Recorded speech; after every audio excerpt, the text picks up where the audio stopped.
Guys, welcome back to my channel हमारा जरत vlogs. I hope guys कि आप सब लोग अच्छे होंगे। So welcome to my new vlog and I hope कि आप सब लोग मेरे सारे व्लॉग्स देख रहे होंगे। हाँ, बीच बीच में मैं थोड़ी गायब हो जाती हूँ क्योंकि यार डेली व्लॉगिंग करना मतलब आसान बात नहीं है। सबको लगता है कि बस ब्लॉग ही तो बनाना है, एडिटिंग ही तो करनी है, लेकिन मैं बोलूँ सच में ये इजी नहीं है। लेकिन कोई बात नहीं, फिर भी हम करेंगे और मैं पूरी पूरी कोशिश करती रहती हूँ कि मैं जल्दी से जल्दी अपना व्लॉग लेकर आऊँ और डेली व्लॉग लेकर आऊँ। आज मैं आप लोगों के साथ कुछ शेयर करने वाली हूँ, और क्या शेयर करने वाली हूँ ये मैं आप सबको अंदर जाकर बताती हूँ, और कुछ दिखाना भी है मुझे आपको। और चलिए चलते हैं हम लोग अंदर। सो वेल गाइज, मैं आ गई हूँ अंदर और मुझे ये था कि आराम से बैठकर मैं आप लोगों के साथ ये चीज़ जो है वो शेयर करूँ। एंड वेल बहुत ही ज़्यादा गर्मी है यहाँ पर, क्या ही कर सकते हैं, पंजाब में इतनी ज़्यादा गर्मी है। और मुंबई में तो बहुत ज़्यादा बारिश हो रही है, बट ठीक है, कोई बात नहीं। सो गाइस, मैं ये चीज़ ना आप लोगों के साथ बहुत पहले शेयर करना चाहती थी जब मैं मुंबई में थी, लेकिन मैं बहुत ज़्यादा अपसेट थी। एक्चुअली मैं ही नहीं, मेरी पूरी फैमिली अपसेट थी। तो इसलिए मुझे उस वक्त सही नहीं लगा कि मैं व्लॉग बनाऊं। अदरवाइज़ मैंने बहुत सारे व्लॉगर्स देखे हैं कि कोई छोटी सी भी चीज़ होती है ना, मतलब अच्छी अच्छी चीज़ हो तो चलो ठीक है, वो तो डालनी ही होती, लेकिन बुरी चीज़ भी बहुत जल्दी डाल देते हैं। लेकिन मेरा मन नहीं हुआ क्योंकि मेरा मूड बहुत ज़्यादा ऑफ था, मैं बहुत ज़्यादा अपसेट थी। मेरा बिल्कुल भी वीडियो बनाने का मन नहीं था कि मैं वीडियो बनाऊं और आप लोगों के साथ ये चीज़ जो है वो शेयर करूं। हाँ, लेकिन हाँ, मैंने उस चीज़ की पोस्ट ज़रूर डाली थी इंस्टा पर, ताकि वो चीज़ जो है मैं हमेशा याद रखूं। और यही रीज़न था, और कोई रीज़न नहीं था। उसको उस चीज़ को याद रखने के लिए मैंने अपने इंस्टा पर स्टोरी और पोस्ट डाली थी बस। तो आज मैं ब्लॉग बनाने जा रही हूँ और वो चीज़ आज मेरे पास नहीं है, लेकिन स्टिल उस चीज़ पर मैं ब्लॉग बनाना चाहती हूँ और आप लोगों के साथ शेयर करना चाहती हूँ कि ये ब्लॉग, ताकि ये ब्लॉग जो है हमेशा मेरे चैनल पर रहे और हमेशा मुझे याद रहे, और जब भी मेरा मन करे तो मैं इस ब्लॉग को देख पाऊँ। तो सो गाइज़, हुआ ये था कि मैं जैसे ही मुंबई गई और 15 दिन के बाद हमारा जो पेट है वो बहुत ज़्यादा बीमार हो गया था। और इतना ज़्यादा बीमार हो गया था, हमें कोई आइडिया ही नहीं था कि वो इतना ज़्यादा बीमार हो जाएगा और वो हमारे बीच नहीं रहेगा, हमारे साथ नहीं रहेगा। और जब मुझे ये चीज़ पता चली थी तो सब लोग, पूरी फैमिली मेरी बहुत ज़्यादा अपसेट थी, रो रही थी, क्योंकि उस पेट को हमारे साथ 12 साल हो गए थे। मतलब 13th लगा हुआ था, 13th ईयर स्टार्ट था। और सडनली वो इतना ज़्यादा बीमार हो गया और उसको हॉस्पिटल लेकर गए। और उसने एक्चुअली ना कुछ तो फॉर्म टाइप का कुछ खा लिया था, जो स्पंज होता है ना, वो खा लिया था।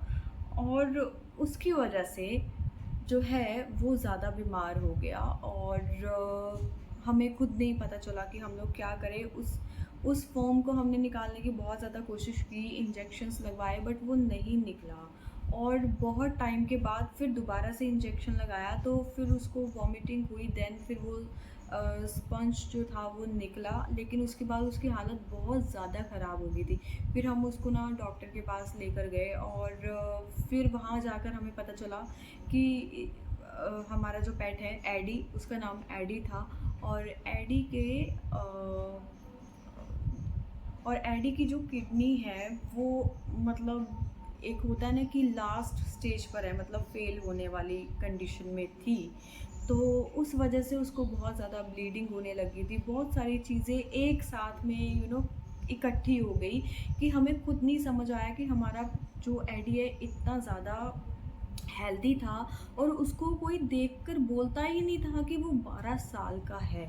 सबको ऐसा लगता था कि बहुत ज़्यादा वो, मतलब अभी भी वो बच्चा है, बहुत ही ज़्यादा छोटा है। मतलब सब लोग उसे समझते थे कि शायद ये 3-4 साल का है, उससे ज़्यादा का नहीं है, लेकिन किसी को इतना आइडिया नहीं था कि वो 12 साल का था। वेल गाइस, फिर उसके बाद मैं तो मुंबई में थी, तो मेरी पूरी फैमिली यहाँ पे उसका ट्रीटमेंट करवा रही थी, हॉस्पिटल लेकर गए, उसको बार बार ड्रिप लग रहा था। फिर उसके बाद घर में भी उसको इंजेक्शन लगाने के लिए डॉक्टर्स आ रहे थे। हमने पूरा ट्रीटमेंट करवाया और हमें यहाँ तक बोल दिया गया था, मतलब मेरी फैमिली को बोल दिया गया था जब उसकी कंडीशन बहुत ज़्यादा ख़राब हो गई थी, तो फैमिली को ये बोल दिया गया था कि इसको जहर का इंजेक्शन लगवा दो, और ताकि मतलब इसको ये प्रॉब्लम फेस नहीं करनी पड़े। लेकिन हमारा वो बच्चा ही था, और बच्चा है एक्चुअली, वो हमेशा रहेगा। तो अपने बच्चे को कौन जहर का इंजेक्शन लगवाता है? इसलिए हम लोगों ने ये चीज़ करने से मना कर दिया। हमने कहा हम इसकी सेवा कर लेंगे, लेकिन हम ये इंजेक्शन तो उसको नहीं लगवाएंगे। हमने हमेशा उसे प्यार से रखा है, हमेशा, मतलब मेरी पूरी फैमिली उससे डरती थी। मतलब वो हमसे नहीं डरता था, कभी उसको डराया ही नहीं, कभी उसको मारा ही नहीं, कभी कुछ, मतलब हमेशा जो भी उसको खाना पीना होता था, जो हम खाते थे हम उसको खिलाते थे। फिर भी वो बहुत ज़्यादा हेल्दी था। हॉस्पिटल में उसकी डेथ जो है वो हॉस्पिटल में ही हुई थी, क्योंकि मेरा भाई जो है वो ट्रीटमेंट के लिए लेकर गया था उसको अपने फ्रेंड के साथ। फिर उसके बाद उसने मम्मी पापा को कॉल किया कि एडी की तबीयत बहुत ज़्यादा ख़राब है, तो आप लोग प्लीज़ जल्दी से हॉस्पिटल आ जाओ, ये कब चला जाएगा पता नहीं है। तो मम्मी पापा चले गए, और उसके बाद फिर भी वो उसकी सांस थी, और ऐसा हमें लग रहा था कि वो शायद ठीक हो जाएगा। फिर उसके बाद पापा ने कहा कि ठीक है, मम्मी और भाई को कि आप दोनों यहाँ पे रुको और मैं घर पे जाता हूँ, क्योंकि घर में भी चीज़ें देखनी होती है, काम भी देखना होता है, बहुत सारी चीज़ें होती हैं। तो इसलिए पापा घर पे आए। पापा अभी जस्ट रास्ते में थे, मतलब हॉस्पिटल से उनको 10 से 15 मिनट हुए थे हॉस्पिटल से निकले हुए, और मम्मी का फ़ोन वहाँ पे जाता है पापा को कि एडी हमारे बीच में नहीं रहा, एडी चला गया। और पापा तो बस रास्ते में ही मतलब ये चीज़ सुनकर रोने लग गए थे। और उसी वक्त फिर पापा का मुझे भी कॉल आया, मम्मी का पहले आ गया था कॉल, फिर पापा का भी कॉल आया कि एडी नहीं रहा, और बहुत ज़्यादा रो रहे थे, मम्मी रो रहे थे, पापा रो रहे थे। भाई मम्मी पापा को संभाल रहा था, बिकॉज़ उसको ये था अगर मैं रोऊँगा तो मतलब बहुत ज़्यादा चीज़ें, फिर मतलब सब लोग बहुत ज़्यादा रोएंगे। एंड फिर उसके बाद मैं तो मुंबई में थी, और मुझे बहुत ज़्यादा फ़ील हो रहा था कि यार मैं वहाँ पे नहीं हूँ उसके लास्ट टाइम पे। मुझे बहुत इस चीज़ का गिल्ट हमेशा रहेगा, हद से ज़्यादा। लेकिन कोई बात नहीं, हम इस चीज़ को लेकर ना बहुत ज़्यादा रिलैक्स हैं कि वो बहुत ज़्यादा लाइक बाकी पेट्स की तरह उसके साथ वो चीज़ें नहीं हुई, क्योंकि मैंने बहुत सारे पेट्स देखे हैं जिनकी एज ज़्यादा हो जाती है, कभी उनको सुनना बंद हो जाता है या चलना फिरना वो बंद कर देते हैं, है ना, वो चीज़ें। तो वो सारी चीज़ें एडी के साथ नहीं हुई। वेल उसके बाद है ना, वो तो हमारे घर से चला गया था, तो ऐसा लगता था कि सबको मम्मी पापा मतलब बोलते थे कि ऐसा लगता है बस अभी भी पूरे घर में घूम रहा है, कभी इधर कभी उधर। और जिस दिन मैं घर पे आई हूँ अभी, तो मुझे ना ऐसा एकदम से फ़ील हुआ अभी एडी आएगा, मतलब गेट पे आएगा। तो मतलब फिर मुझे मतलब ऐसे याद आया, मैंने कहा एडी तो है ही नहीं। मतलब एक होता है ना कि बहुत टाइम के बाद मैं आई हूँ, मतलब उसके जाने के बाद अब मैं आई हूँ, तो मुझे ये फ़ील हुई चीज़ कि यार नहीं, ये सच में ये चीज़ फ़ील होती है। मम्मी पापा भी बोल रहे थे कि ऐसा लगता है वो घर में अभी भी घूम रहे हैं। इनफैक्ट मुझे भी लगता था कि वो यहीं पर है। तो फिर हमने क्या किया, क्योंकि हमें उसकी यादों को समेटना था, उसकी यादें हमेशा हमारे साथ में रखनी थी, मतलब वो तो दिल में है, दिल और दिमाग में, वो कोई निकाल ही नहीं सकता है। और उसके जाने के बाद पापा ने एक और डिसीज़न लिया था कि हम अब और कोई पेट नहीं रखेंगे, क्योंकि वो हमारा फर्स्ट पेट था और वही लास्ट था, और इसके अलावा हम कोई और पेट नहीं रखेंगे, क्योंकि बहुत ज़्यादा लगाव हो जाता है, बच्चों की तरह पाला जाता है, और फिर वो सारी चीज़ें फिर नहीं देखी जाती है। तो फिर उसके बाद ना मम्मी पापा ने क्या किया, अच्छा और बहुत बड़ा लाइक है, सो उसकी मेमोरीज़ के लिए, तो वो मैं आपको अभी फ्रेम दिखाती हूँ। और जिन लोगों ने एडी को कभी देखा नहीं था व्लॉग्स में, तो वो आज देखेंगे, लेकिन फ़ोटो में देखेंगे। पुराने व्लॉग्स आप उठाकर देखेंगे तो उसमें है एडी, कुछ कुछ व्लॉग्स में है। तो मैं अभी व्लॉग दिखाती हूँ आपको। मैं अभी आपको फ्रेम दिखाती हूँ।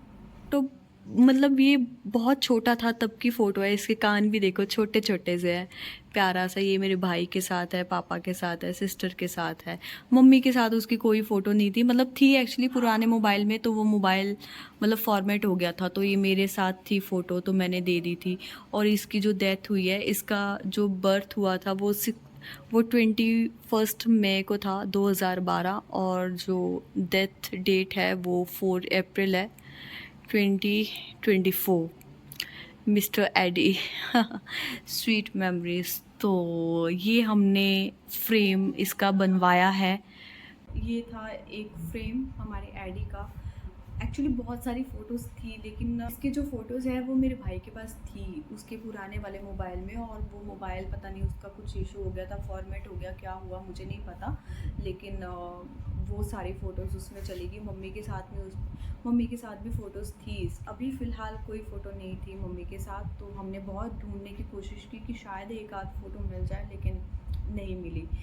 तो जिस दिन ये फ्रेम हमारे घर पे आया है, मम्मी पापा बता रहे थे कि फिर उसके बाद हमें लगा कि हाँ, हमारा बच्चा जो है वो हमारे घर पे दोबारा से वापस आ गया है, और ये फ्रेम हमेशा लाइफ टाइम के लिए ऐसा ही लगा रहेगा, और ये यहाँ से बिल्कुल नहीं हटेगा। तो गाइस, बस यही चीज़ थी। ये इतनी लंबी मैंने वीडियो बनाई है, और शायद उस वक्त मैं ना बना पाती जब हमारा एडी हमारे बीच में से गया है। मैं सच में नहीं बना पाती, क्योंकि मैं बहुत ज़्यादा अपसेट थी, मेरा बिल्कुल भी मूड नहीं था। अभी भी नहीं था, लेकिन मुझे ब्लॉग बनाना था। मैंने सोच रखा था कि जैसे ही मैं मतलब इस चीज़ से थोड़ा सा बाहर आऊँगी, देन फिर मैं बनाऊँगी। तो आप सोच लो, मैंने अप्रैल, मई, जून, जुलाई, मतलब हाँ, मतलब 2 ढाई महीने के बाद मैं ब्लॉग जो है बना रही हूँ, और मुझे ये था कि हमेशा मेरा एडी जो है वो मेरे ब्लॉग्स में रहना चाहिए। तो वो तो नहीं है, लेकिन उसकी लास्ट जो चीज़ें हैं जो हमने की है, जो हमारे साथ हुई थी, जो उसके साथ हुई है, तो वो मैं आप लोगों के साथ डिस्कस करना चाहती थी, और ये जो फ्रेम है ये दिखाना चाहती थी। वेल गाइज, आई होप कि आपको ये स्वीट मेमोरीज़ उसकी सो आई होप गाइज कि आपको एडी की स्वीट मेमोरीज़ अच्छी लगी हो। लेकिन हाँ, इस ब्लॉग को पूरा देखना, और बाकी भी मैं जितने ब्लॉग्स डालती हूँ उसको पूरा देखा करो, और चैनल को सब्सक्राइब करो, और वीडियो को शेयर करो, लाइक करो, कमेंट करो। सो मैं मिलती हूँ आपको अपने नेक्स्ट ब्लॉग में। Bye guys, take care.